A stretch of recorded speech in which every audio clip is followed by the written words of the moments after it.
Yeah,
I knew that Sean and Mary and each other. They just hadn't talked in years. They go to school together. No, Shauna's related to Rob. Oh, okay.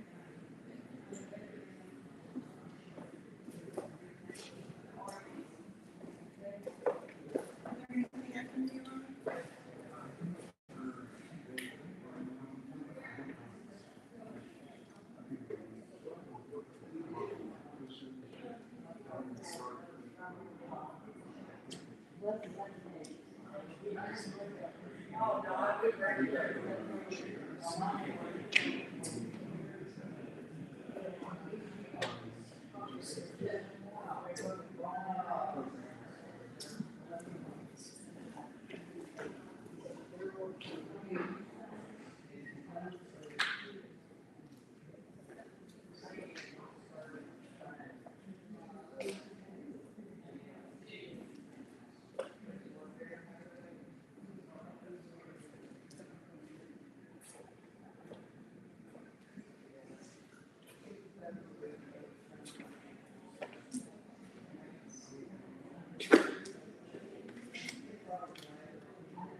Small town.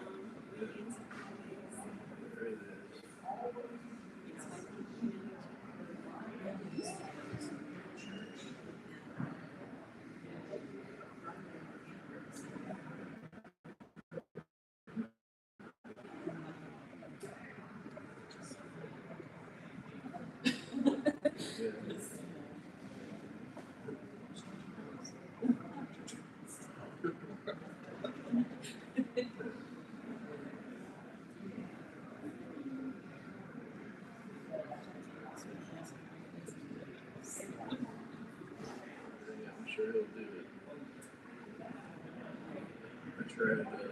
this is off topic, but I tried creamy coconut Dr. Pepper yesterday. Yeah, it was really good. It was like actually quite feminine. Like, it was the creamiest of the cream sodas that I've had. Because there's the Dirty Mountain Dew. I mean, yeah. Just, there's some here. There's some that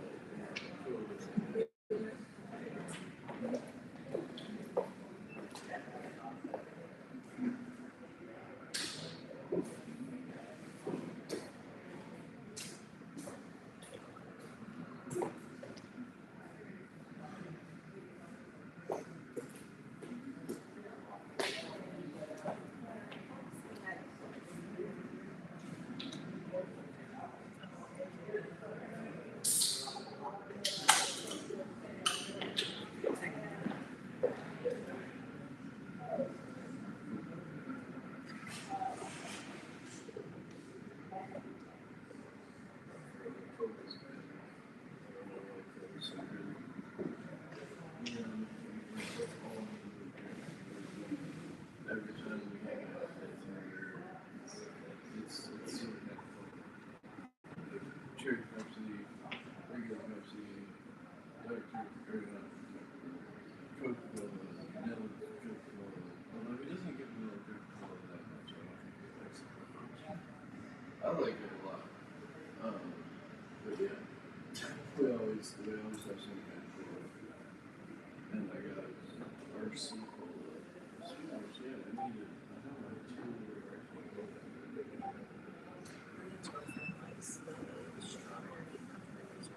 Oh yeah.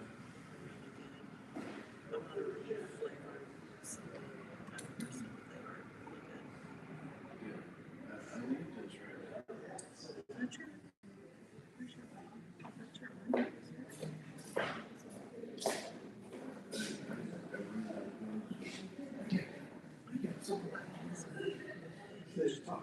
Yes, it's good. You're sitting over there. Yeah, I see. Yeah, that's true. I've been taking my antibiotics.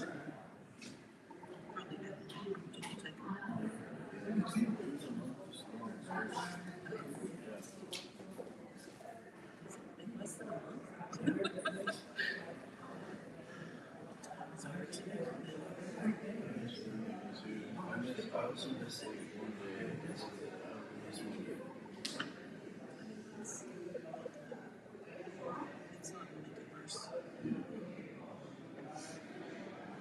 Yo, how you doing?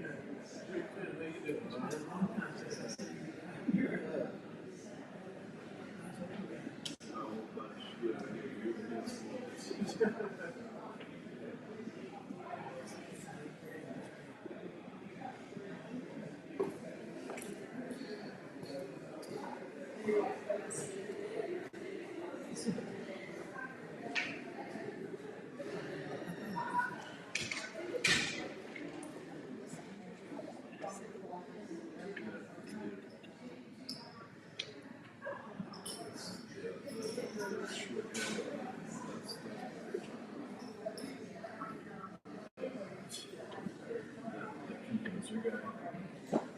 He's extremely talented. He can make it seem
He said, he was from the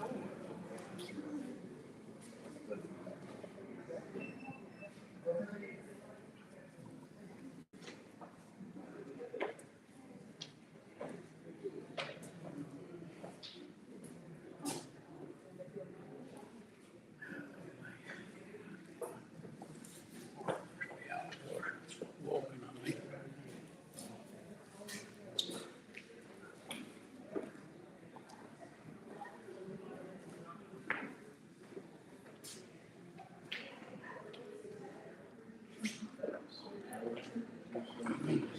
Stay up there. She's Thomas now, ain't she? Yeah.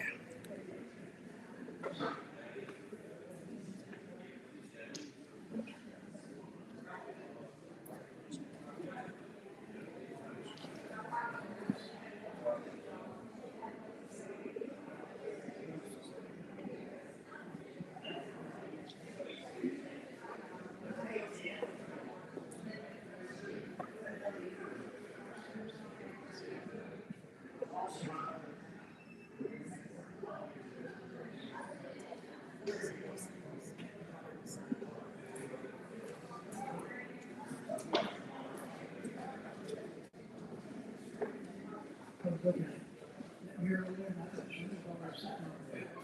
I had to get it. And I seen her in the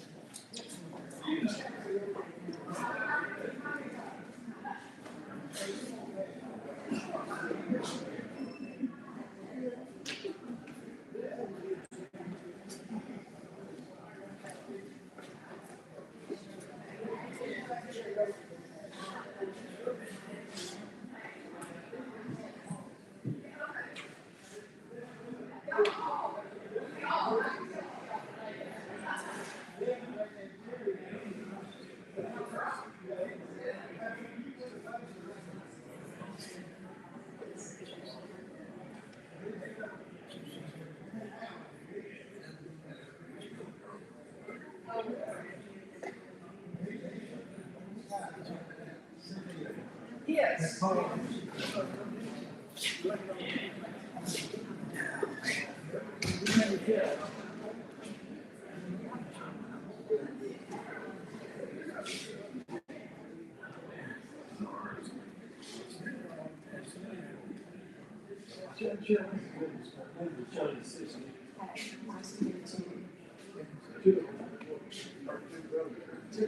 Yeah. Probably be. Lunch and bars, I'd say.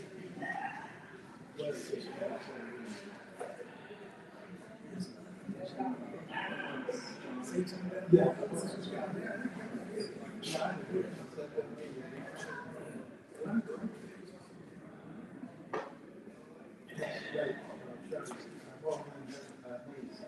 Gotcha.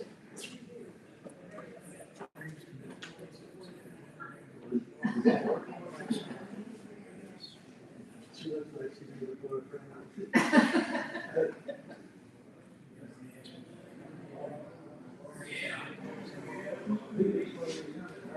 Yeah. Well, I have been there. She had tickets today to the symphony, or she would have been Oh, changed the plans.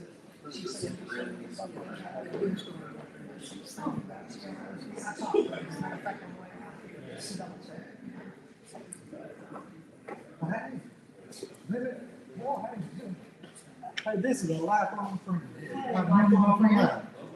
We haven't known each other all our Yeah, I lives. know, We well, feel like ever since we started school. that's so cool. Good, good. Oh, yeah. We'll miss it. Yeah, I think. I come down about a year, they had that man, but he was afraid they had a detour. Oh, really? I said, Oh, wow. He lives up there in Mountain View. He used to live right Arkansas, about all his life. How long did you live up there in Mountain View? Well, you live up there long enough. I know, Donna Corley, the Corleys, David Corley. They live up there. Yeah. Well, they have a place in Jacksonville for where I'm from, but they also spend a lot of time up there. They ride horses and My stuff. son married a girl from there. I was at our, it was beautiful. We lived up there. I'll see her. I live in Dallas. Let me introduce you to my other two boys, Bill. Hey, Michelle, I'll be back. Oh, you're fine, you're fine.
So it's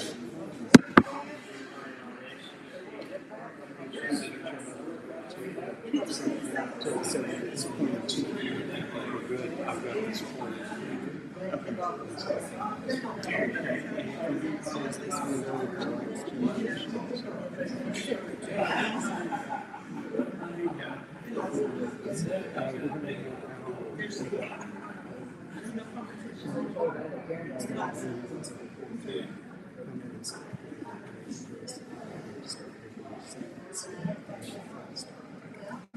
And if you, so you can see how I've tried to get that. Yeah, right.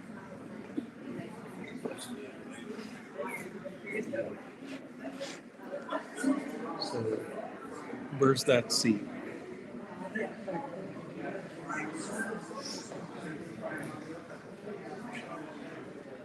I think if we were to start.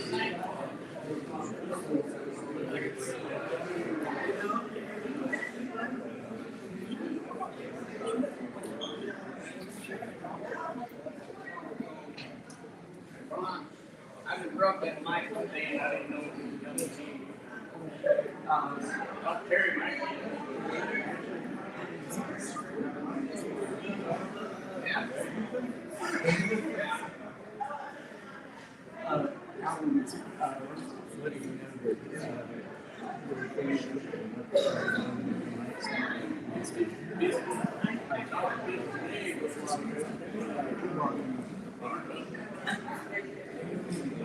Yeah, I know.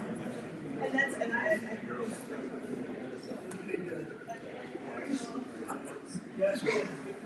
one more week.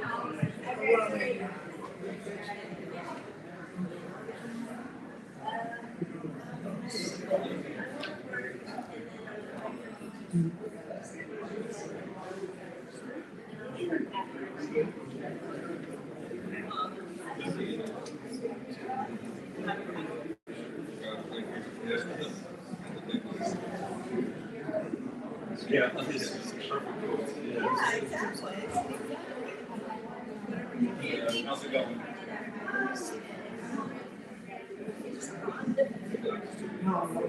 Her sister, Ronnie,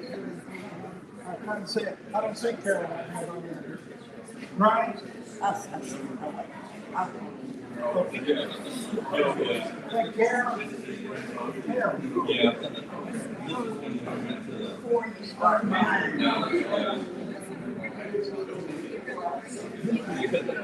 This is Carol. I just want to sign.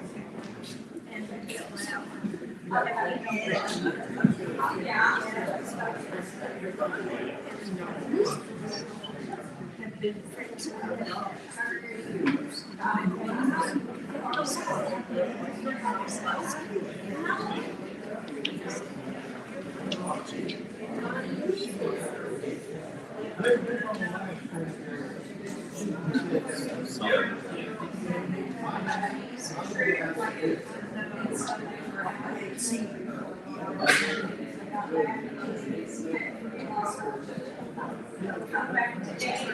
I'll recognize you. I've talked to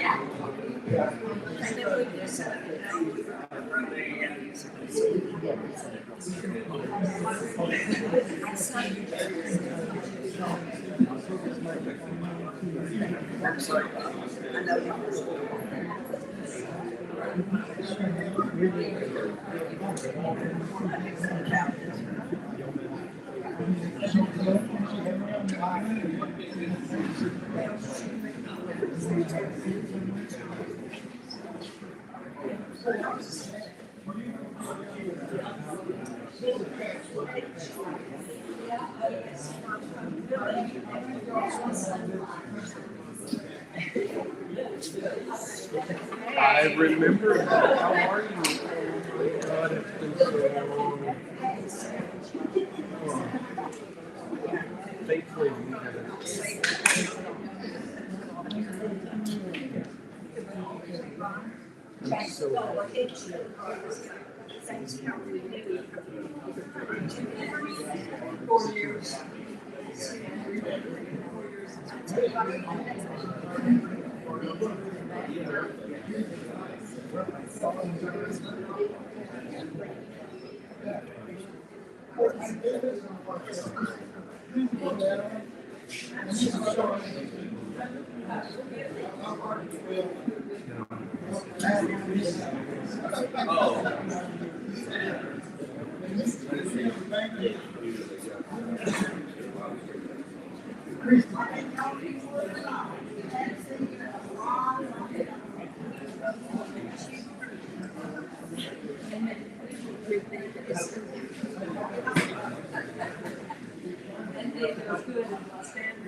I just sit on the bill here.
Literally, that's it. Like you can write with 3 different questions here. It's only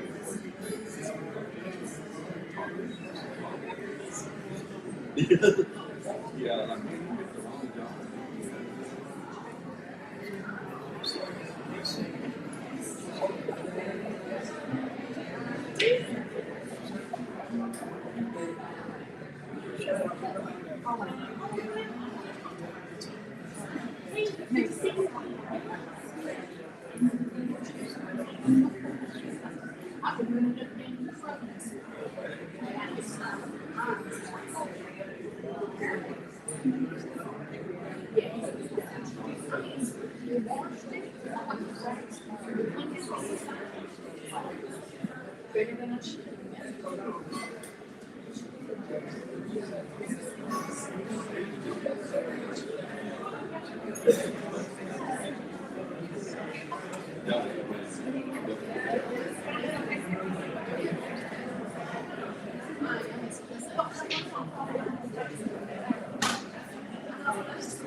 What you need?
Just enough time to live there.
I'm sorry, I'm getting ready right here.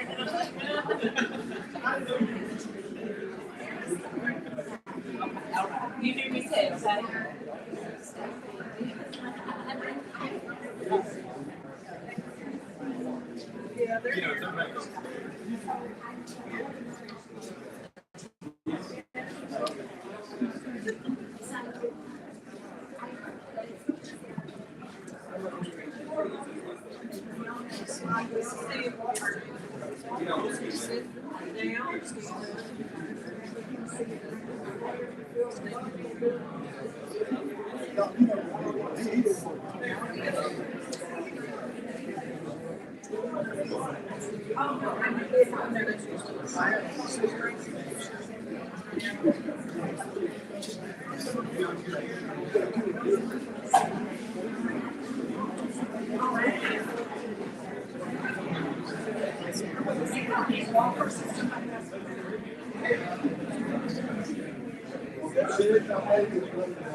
Now it's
Every north side.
Hey, sure. This is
Good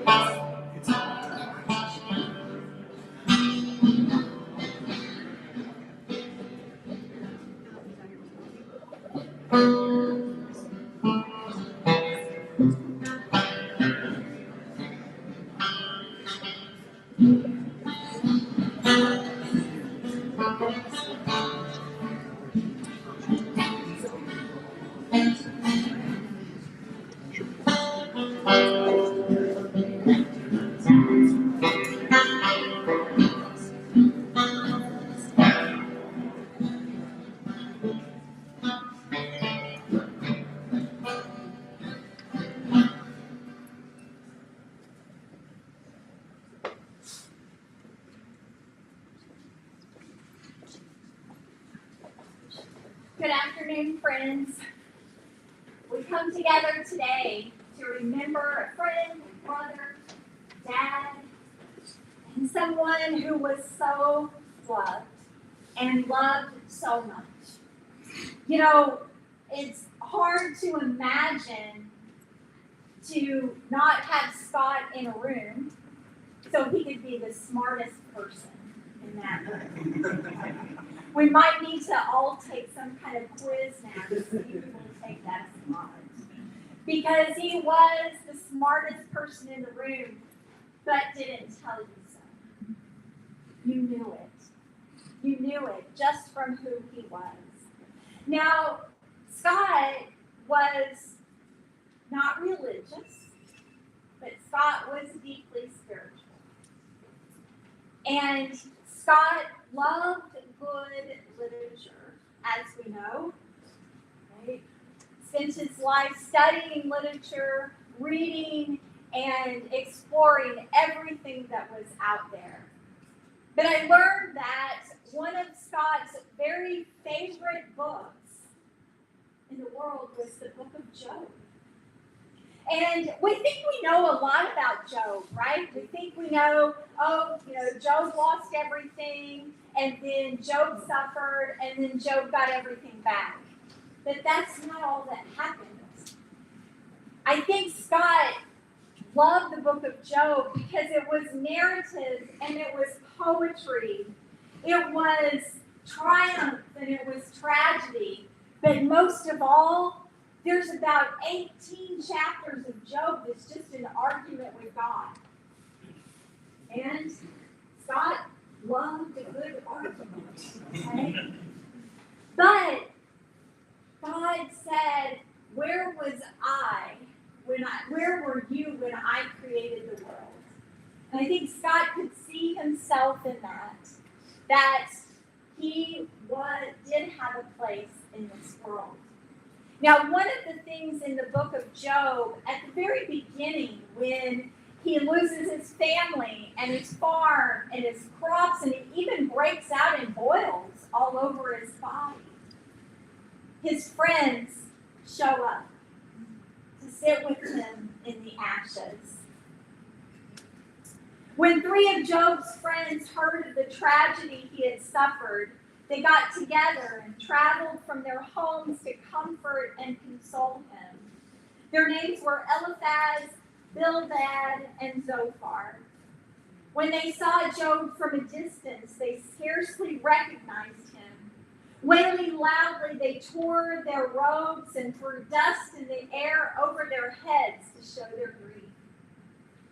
Then they sat on the ground with him for 7 days and 7 nights. No one said a word to Job, for they saw that his suffering was too great for words. Our suffering today is great. It may even be too great for the many words that we have. But that's what we're here to do today, to sit in the ashes together and to remember our friend, brother, father, Scott. So let us hold that close in our hearts as we hold each other, that this is a time where we're sitting in the ashes together. At this time, we'll begin the program. Many of you have the bulletin in front of you, and We're beginning with Scott's former bandmate, and you might be the smartest person in the room if you can name the name of that band. Oh my goodness. I will tell you that there's probably more people in this room than were ever in that house.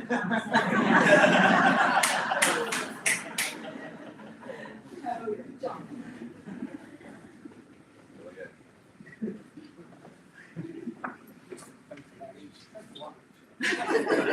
You know, I did have the sheer joy of getting to share a stage with Scott and Matt Hatter, along with our buddy Bert and Steve and Terry, who wasn't able to be here today. But you know, when Ron said he was home, I couldn't help but look at it and notice the date, because in recent years, Scott and I would meet up fairly regularly, every couple of months, get flying saucer on Mondays usually, because Mondays are $3 drafts.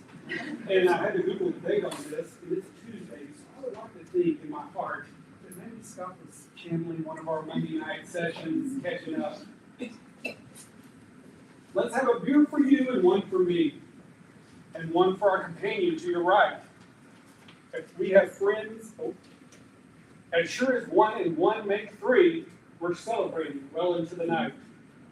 You're welcome.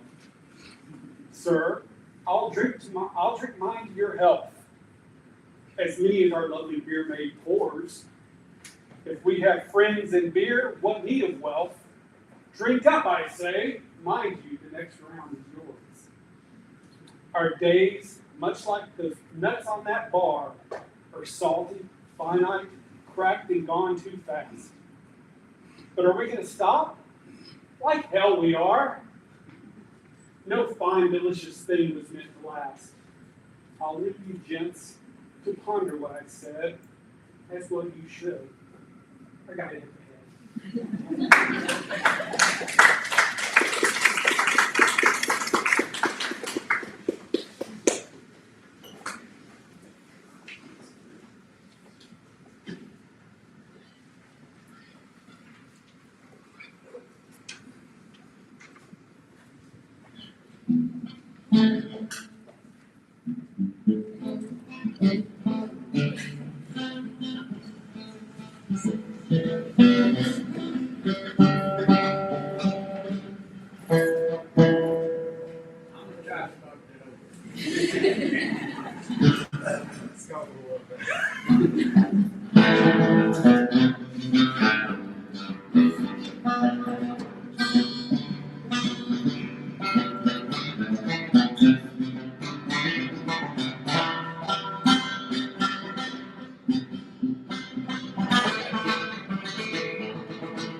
Hello, and thank you for being here.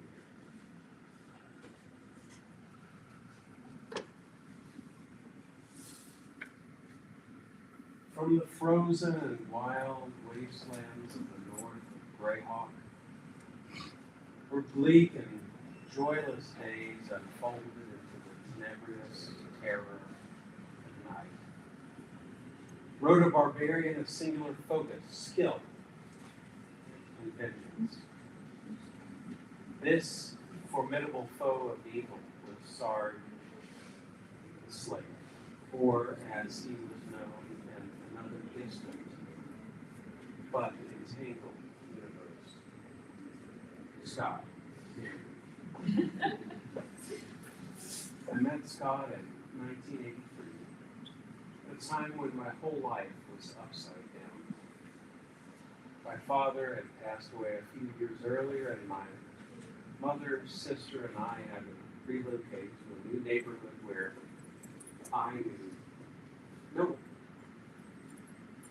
Surely no gallant knight has ever harrowed a hell as awful as seven.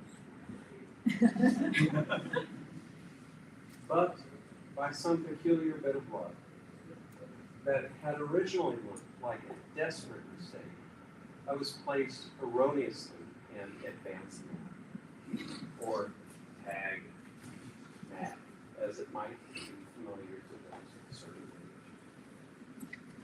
There in that advanced math classroom, which might as well have been advanced potion making or some other incomprehensible arcane art, Scott sat in the front of the class, wearing a collared shirt.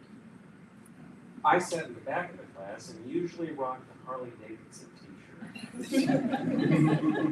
Or 1980s New Wave. It was a confusing time. Most of the kids in the class were friends having attended elementary school together, and I felt truly alone. But it wasn't long before I recognized that there was something different about Scott. After a few weeks, I had become friendly with a group of guys who, well, to put it bluntly, were nerds. Sorry. One of the guys had a thing called a game module. For a game I had been warned about in my Southern Baptist elementary school. Remember the satanic hand? It was a game called Dungeons and Dragons. I desperately wanted to fit in and have a social outlet, and I announced that I would be happy to be a referee for a game. Not long past, Scott had been introduced to me by one of the gaming republics, and so began a truly excellent 43-year-long partnership. Well, as you probably surmised, Scott played a character called Sard the Slayer. We would stay up late at night on the phone, talking about the details of the fantasy world that we were co-creating, embedding backstories that range from abandonment, betrayal, hope, strength, loyalty, but most of all, friendship. By the way, I want to apologize to Scott's parents for your phone bill. It used to be expensive. But Sard's story went beyond any of the typical D&D tropes common at that point. Most games were so-called one-shot adventures. The characters in the game would go against a panoply of random monsters, in search of gold, etc. But Sard had a rich tapestry, quirks, strengths, and weaknesses. And it was in this character development that I got the first glimpse of Scott's literary mastery and keen mind. That spark of creativity was immediately obvious in Scott. The rich plot lines that would weave the intricacies of not only his game, but the interaction with the other players helping them along like a literary Sherpa through the wilds of our campaign center. You have perhaps heard how sometimes twins develop their own language to communicate with each other. Well, Scott and I spent hundreds of hours perfecting a bespoke dialect, pig-like. One that went way beyond the simple "Iwe Ugly Eats a Pig," to one that broke down words into syllables, "Iwe Ugly Eats Awe," so that not only could the general public not understand us, but even those skilled in pig-like did not. We also studied and perfected the art of writing, the beautiful calligraphic alphabet developed by J.R.R. Tolkien, called Tengwar, which was the script used by the elves in Middle-earth when we would pass notes in class. If we got caught and the teacher tried to embarrass us by intercepting a green cloud, it was disappointing, to say the least. One peculiar thing I didn't understand initially about Scott was his love of 50s music. When we'd be at his house, he would play me songs I'd never heard, by artists I'd never heard. In turn, when we were at my house, I'd play him heavy metal. I see you, Iron Man. Well, I dare say that heavy metal became one of Scott's staples and brought him a great deal of joy. And so I rejoice a bit in having been able to play. Now, this next story has been told to my children so many times that they know every little nuance of it. And when the weekend would arrive, Scott would often come to my house, and we would make a ritual journey through the wilds of southwest Illinois, the kingdom of baseline and the springs of Bell. It would begin as any noble and dangerous journey should, with hard meal. We would descend to our favorite tavern in Bell. There, for very little coin, we could eat enough to stoke our furnace and head out to the next destination. We would often walk in 100 degrees Fahrenheit, Arkansas heat, clad in long pants and very impractical other clothing. For example, I usually wore Army BB pants and Army Ranger jump boots and fun, whatever. Making our way across the street to the keep of Putt Putt. In that magical place was a treasure hoard of classic 1980s video arcade games, including our absolute favorite, Gauntlet. Gauntlet was a D&DS multiplayer game. Scott, of course, always played the Barbarian. Always did. I would switch between the other three character types, elf, wizard, Valkyrie. We would pop a $5 bill into the vending machine and receive a bounty of what looked to our imaginations just like gold from a distance. These we place into our velvet dice bags and we plop down the gauntlet to see how many levels we can defeat before going broke. We did hit level 100 minutes. When we were finished with video games, we would often head further up the springs of Guy until at last we reached our favorite armory, Kim's Oriental Gift Shop. They had swords, throwing stars, ninja outfits, everything we could dream of that we needed in our ongoing quest. final destination, at which point we were lucky to have a few quarters left, was the superstore. I believe it was originally called Magic Mart, but eventually it was bought out by Alpha. Just as we would walk in with automatic door,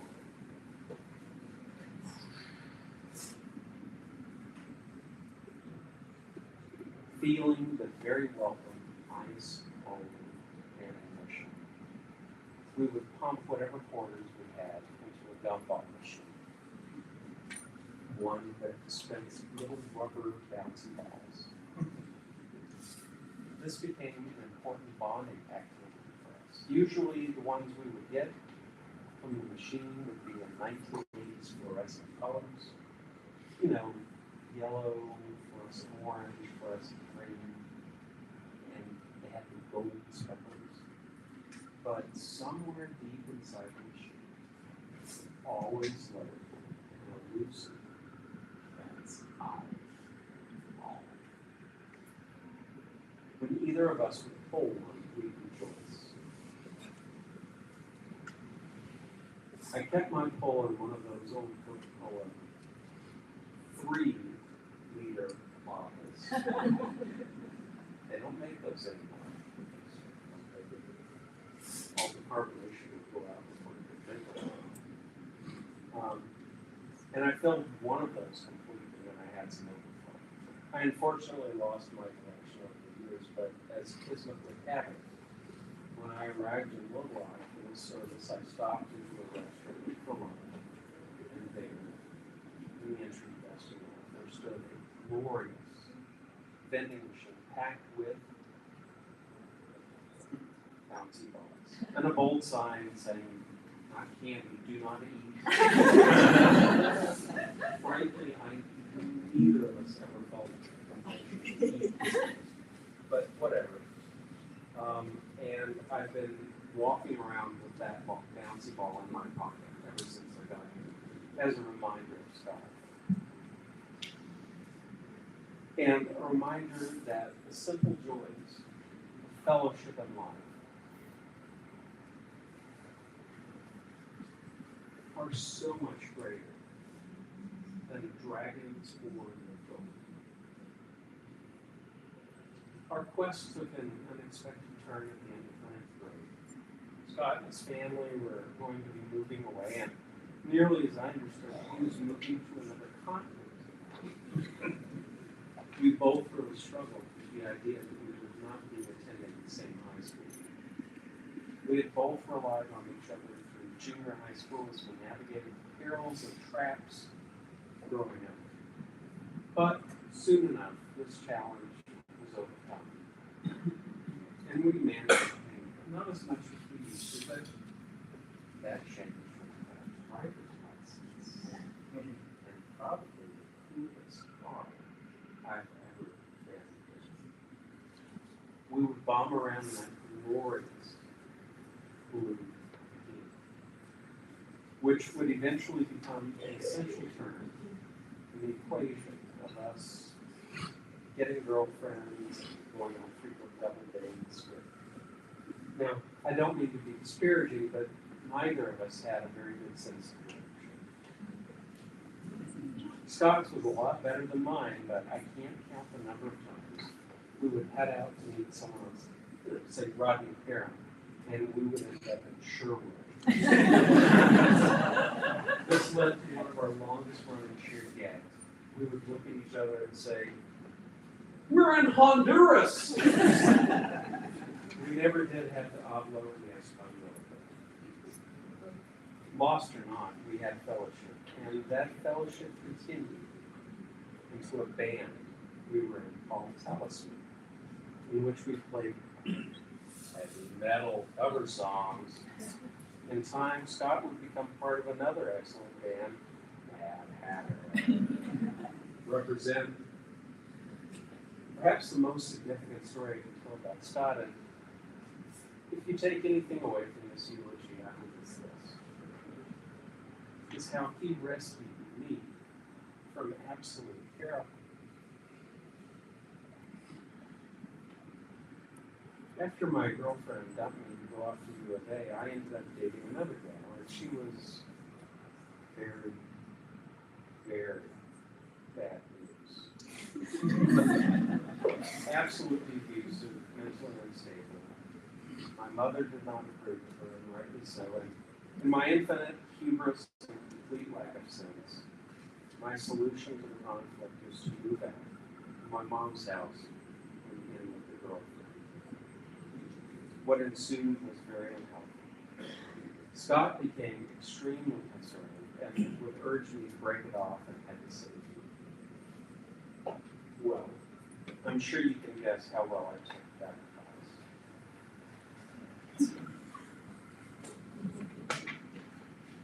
When I was at an incredibly low point, Scott pulled up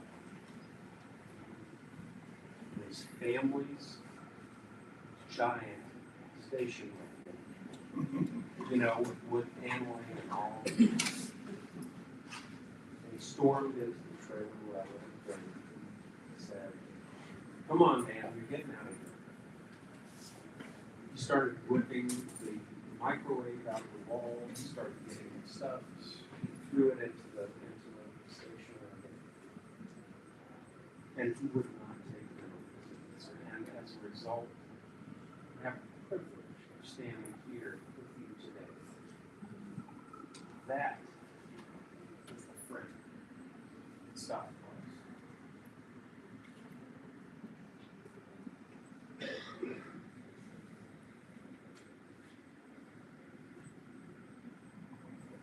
The next flying turn came when Scott headed off to U of A. As for my own college ambition, I didn't feel like I could move away from home due to my mother's ongoing health issues. So once again, fate put many miles between us. I was not sure how I would go on. This too did pass. When Scott headed over to England to study abroad, he would send letters, and to my delight, a zany magazine called Viz. Kind of like if Monty Python and Mad Magazine had a little first time, Scott and Sarah and my band would stay at their place when we would play a Jailer's Light Bulb in Fayetteville. I'd argue who was our biggest fan. Scott and Sarah got married a week to the day before my wife, Melissa, and I did. Shortly after those events, fate would again conspire to put physical distance between us. I packed up and moved with my wife and two of my bandmates to Boston to begin supporting a New England and Canadian tour of my band. Nearly 1,600 miles between us.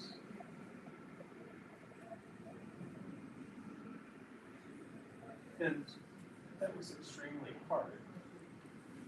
Yet, Sark the Slayer and I managed to keep the quest going. He came to live with me and my wife Melissa for a month while he was applying for jobs as an English professor in the Boston area. He set up camp in my office at MIT where he had access to a computer with the internet and a phone. After a month, the immense competition for such a position became overwhelming, and Scott headed back to Arkansas. But, typical of brilliant Scott, he had picked up on enough of the tech jargon and processes through osmosis that within weeks he had landed a job. And in typical Scott fashion, he propelled himself into a career as a programmer. A far better one than I would or ever could become.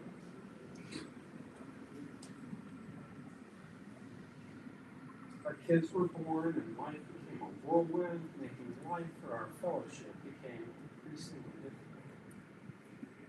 Rush of adultery was upon us, much more difficult, slaying bugbears, but also more rewarding than an entire community.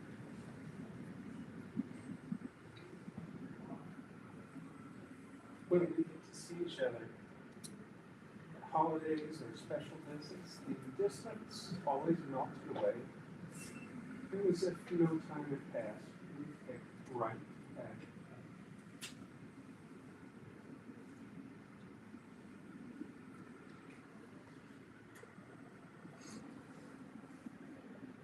Stark the Slayer has laid down his mighty axe and gone to that undiscovered country from whose bourne no traveler returns. And this time again, oh, not yet.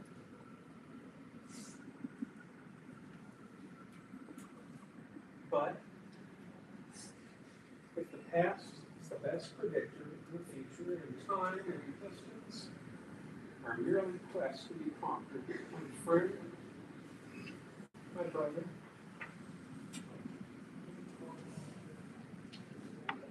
I shall be glad once again to say, well met.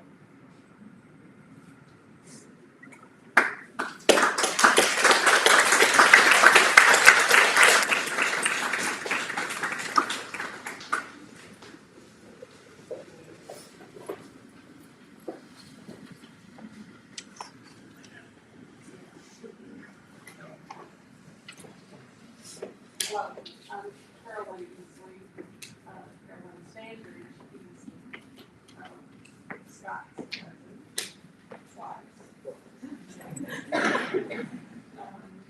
That's hard. If you're related to Scott on the Standridge side, if you're related on the buyer side,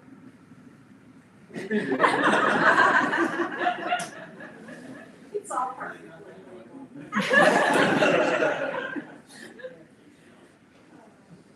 Best thing I can do at this moment is hold the I'm going to get up at the park where Scott was going to work this day. First time you've been away from home for Christmas. And he was missing home. And the things of home. If, for those of you who are Standridges, you know, going to a Standridge get-together was big, it was loud, there were lots of people, and lots of music.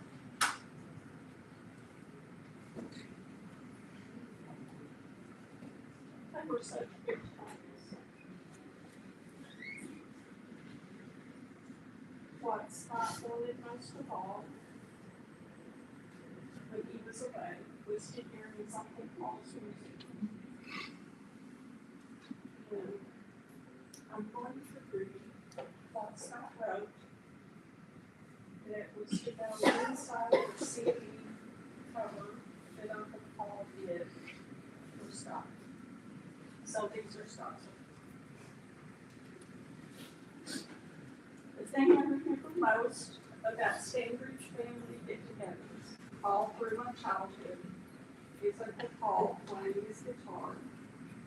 As a young child, all the way up through high school, every Christmas Eve would find me sitting cross-legged in front of Uncle Paul, listening to him play. It was something very special, and it's still what I think of when I think of Christmas. In 1991, I was studying in England. It was going to be the first Christmas I'd ever spent away from home. So when my dad asked me what I'd like for Christmas, I told him I wanted a tape of Uncle Paul playing those old songs that he always played at family get-togethers. Of course, Uncle Paul didn't mind doing it, even though it was a lot of hard work and on his own time. And that Christmas, I sat around with my English friends listening to Uncle Paul play. I'm sorry, I messed that up. Bear with me a moment. And that Christmas, I sat around with my English friends listening to Uncle Paul play, feeling almost like I was at home for Christmas. Since Uncle Paul's been gone,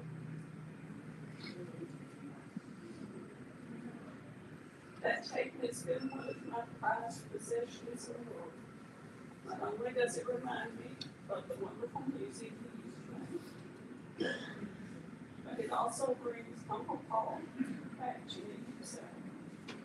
His voice, soft and weathered, and always so kind, talking to me as if he were right there in the room, tuning up his own guitar and getting ready for another. So when you listen to this, and you hear Uncle Paul wishing his nephew a Merry Christmas, just put your own name and place of birth, because if Uncle Paul were here with us, he'd be saying the same things to everyone with me, wishing them all the happiness and joy of Christmas, and playing those songs that always make Christmas Eve with the Standridge so special. Scott Standridge, 2001. Now, his son, Gavin, is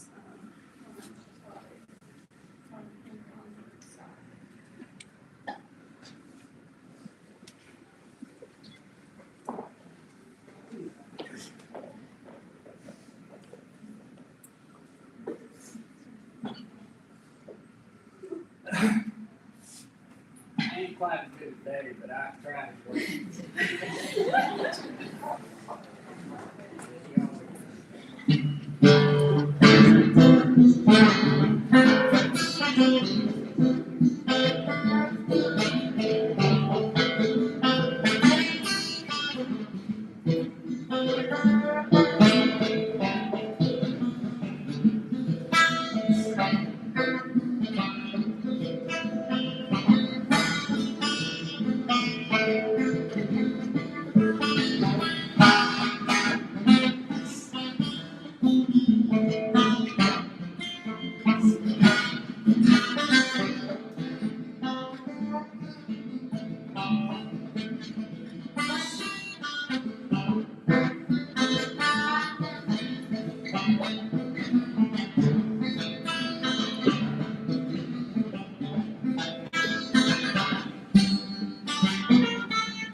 I'm Lee Ann Ridley Sneed, and I'm Scott's cousin on his mom's side, and Scott was named after my father, Edward. And I'm going to read Sonnet 365 of the Sonnet Project, dated April 23rd, 2007. Don't say goodbye, it sounds too much like death, and I will not be called upon to grieve. Let's sing together till we've lost our breath, and take a little with us when we leave. Please understand, I've tried to do my best, with every bit of hope I can hope on. The time has come to stop a while and rest, so take a little with you once I'm gone. May all your paths be crooked and the bends reveal at each turn something grand and new. May you die old, surrounded by your friends who love you just as deeply as I do.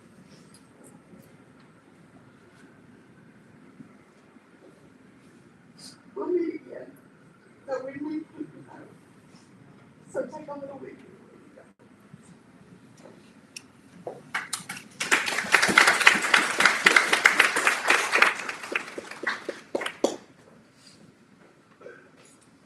At this time, we have an opportunity, if anyone is so led, to share whatever is on your heart, a memory or a Scottism or a wit or whatever that may be.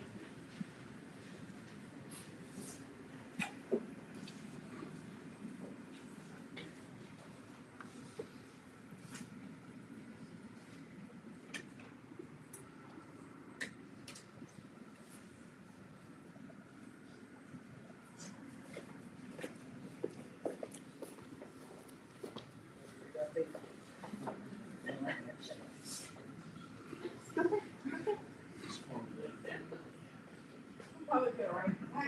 You can get yours. Scott was always the gallant one. We've been out in high school with blind date. And if anybody knows me, this story will not sound crazy at all, but I had busted my knee during a go-kart cup the morning of the date. And so they contraption on my leg, crutches, and I still wanted to go through with the date, and he was so sweet about it. He opened the door for me, he helped me with everything, and I thought, he's being super nice, really gentlemanly in the face of me unable to move. We had a wonderful date, and I thought, I'm lucky, and if I'm really lucky, he'll ask me out again. And he did, and I thought, that's wonderful. And he was just as attentive. Eventually that brace came off and I could walk and do things on my own, and I thought, well, this would be it, this would be the end of all that treatment. And it wasn't. That's just who he was. And I'll never forget, I finally set a high standard, high bar. Very few people have ever met. And so I'm thankful.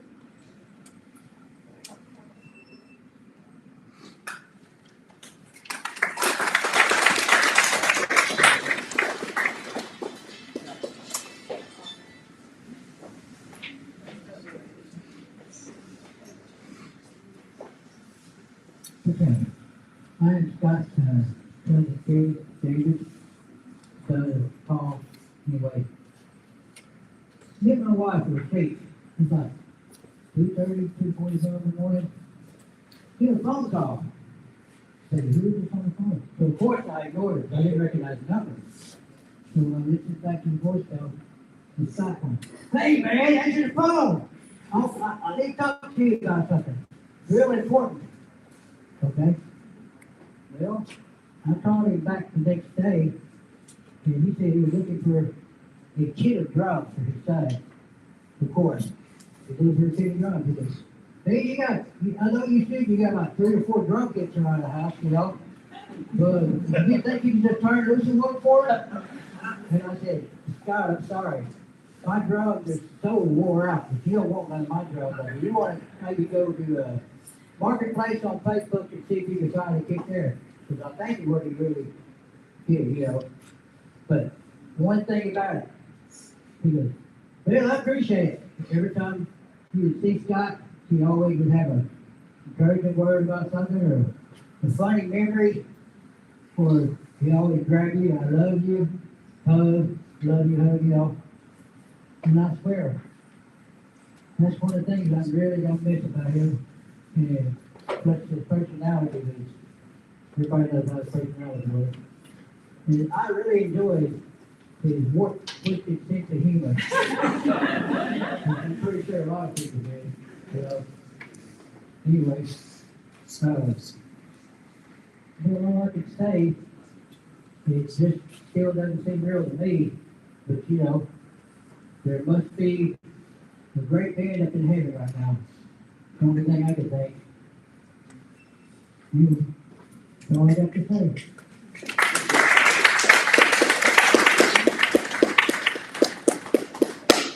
I'm Marianne. I was raised side by side with Scotty. Our dads are brothers. And when I was born, Daddy was so disappointed that I was a girl. Scotty was day 12 days before me, 11 days before me. He was this big, chunky boy. Dad just knew he was going to get one. And I came out. Little. He always would have swapped. Scotty and I bond reached beyond just our likes and our dislikes. We were baked in the same stew, the Standridges. Just that words, the Standridges. I'm one. The other side, there's so many, and those of us who are left are just here to comfort one another. And we all lost our favorite monster. Our perfect monster is Scotty, as I call him, Scott. Built from a different cloth.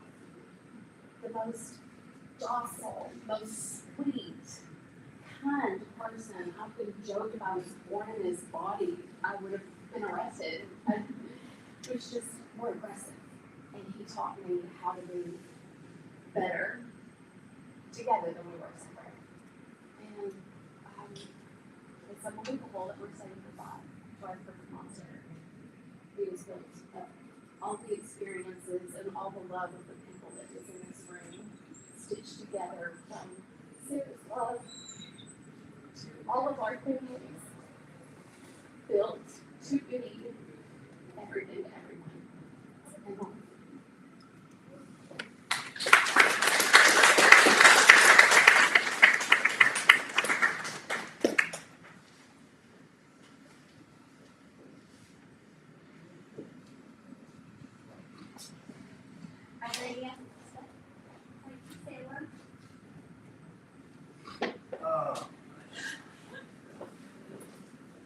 Careful what you ask for.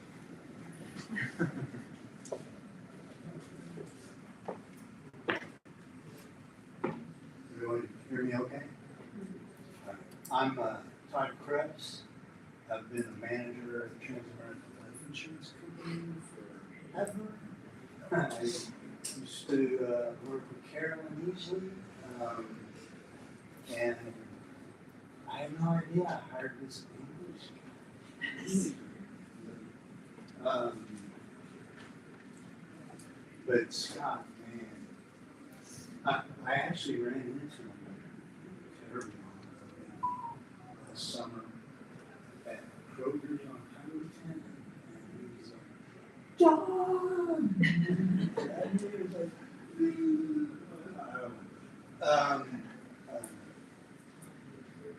yeah, we've not worked for quite some time, maybe there's more that's coming. He was good. He completely wrote an application we still use today. So, and dependable every day.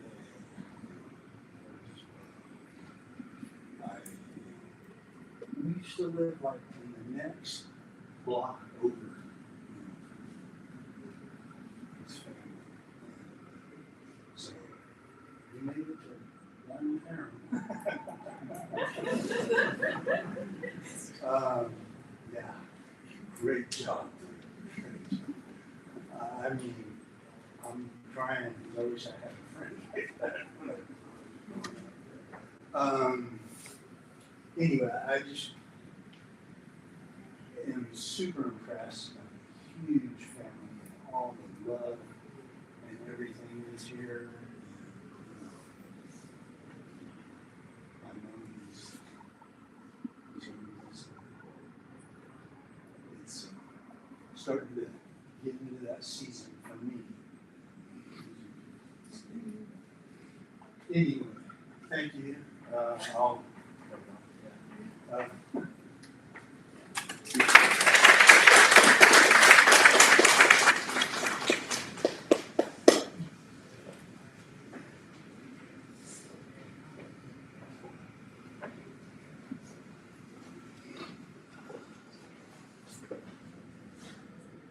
Before I give you your homework assignment, I'll share a little funny story. I didn't marry them. I married them as a pastor, John and Christy, Scott's former bandmate, and so Scott was singing, I was doing the service. We're by the lake out in Perry County, beautiful spot. Scott standing there by the guitar player. Well, little did we know that the bride was not dressed yet. The groom's at the front, everybody's there. I give the nod to Scott to start singing, and he sang that song, Marry Me, right?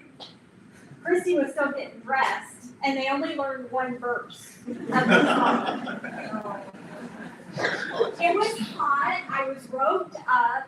John's like sweating bullets, about to just like pass out, and Christy didn't come. And I would look over at Scott and he'd go, man.